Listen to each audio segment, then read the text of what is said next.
People always ask this one question when buying a car in the US. Should I lease or should I finance? And in 2025, this question matters more than ever because car prices are still high, interest rates are different than before, and insurance costs are rising fast. Most people think leasing is cheaper. Others believe financing is always smarter. But the truth is, both sides are wrong if you don't look at the real numbers. So today, I'm breaking everything down in simple terms. No dealership tricks, no confusing jargon, just real costs, real scenarios, and real math. By the end of this video, you'll know exactly which option actually saves you more money in 2025, and more importantly, which one makes sense for your situation. Let's start with something important. When most people compare lease versus finance, they only look at one thing, the monthly payment. That's the biggest mistake. Because the cheapest monthly payment is not always the easiest decision. Leasing a car basically means you're renting it. You don't own the car, you're only paying for the portion of the car's value that gets used during the lease period. Usually 2 or 3 years. So, if a car costs $30,000 today, and the dealership believes it will be worth $18,000 after 3 years, you're paying for that $12,000 difference, plus interest and fees. That's why lease payments look attractive. Lower monthly costs. New car every few years. Less worry about repairs. Sounds great, right? But here's what most people don't realize. When you lease, you are constantly paying for depreciation.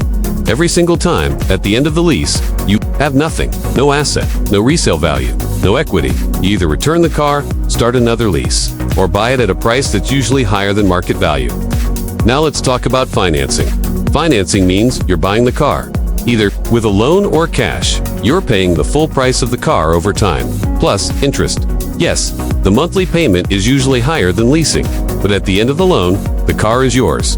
And that changes everything, because now you have an asset that still has value. In 2025, this difference matters a lot more than it used to.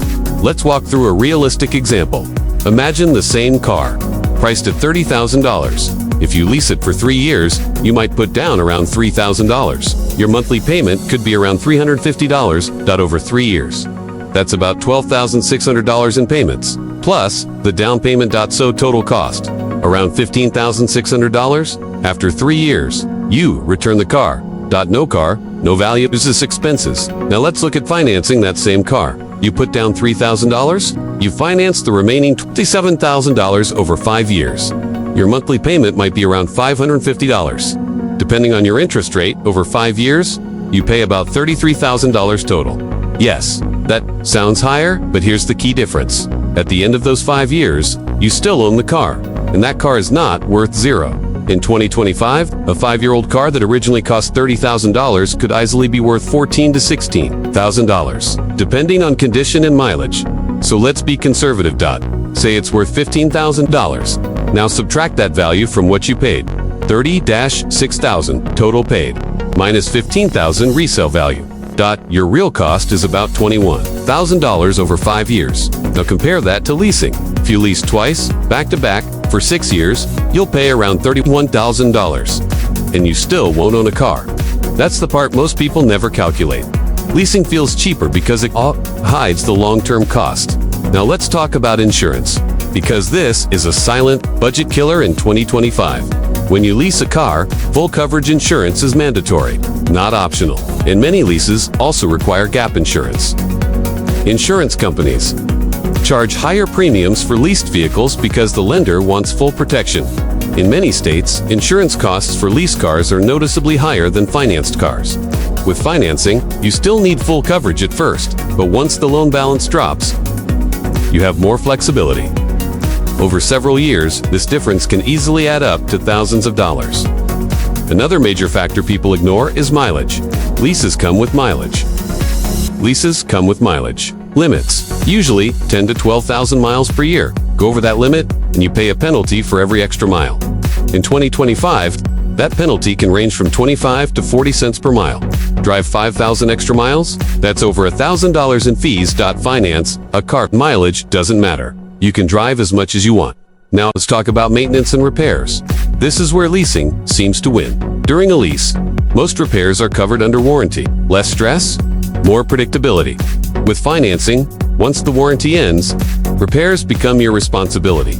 But here's the truth. Modern cars are far more reliable than they were 10 or 15 Years ago, most major repairs don't happen until well after 5 or 6 years. And when they do, they're usually still cheaper than constantly paying for new leases. Now let's talk about interest rates. Because 2025 is not the same as 2019. Interest rates are higher. That affects both leasing and financing. But here's the difference. Lease deals often hide interest in something called the money factor. Most people don't understand it, so they don't question it. Dealerships love that. With financing, interest is transparent. You know exactly what you're paying. And if you refinance later at a lower rate, you can save even more. You can't refinance a lease. Now let's answer the most important question. Who should lease? Leasing can make sense if you love driving a new car every 2 or 3 years. If you drive low miles, if you want predictable costs, if you don't care about owning a car, leasing can also make sense for business. Owners who can deduct lease payments as an expense. But leasing is not about saving money long term. It's about convenience. Now who should finance? Financing is better.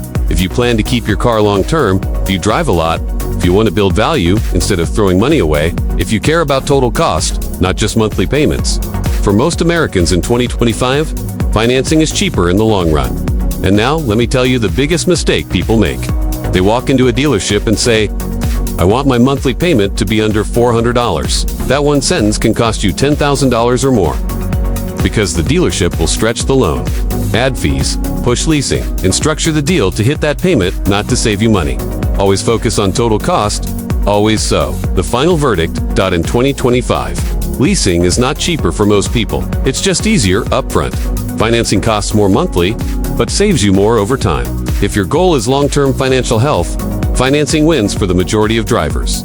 If your goal is short-term comfort and flexibility, leasing might work, but now you know the truth. If this video helped you understand lease versus finance, clearly, hit the like button. It helps the channel more than you think. Subscribe if you want more honest car buying advice without dealership pressure, and comment below. Are you team lease or team finance? And why? Your answer might help someone else avoid an expensive mistake.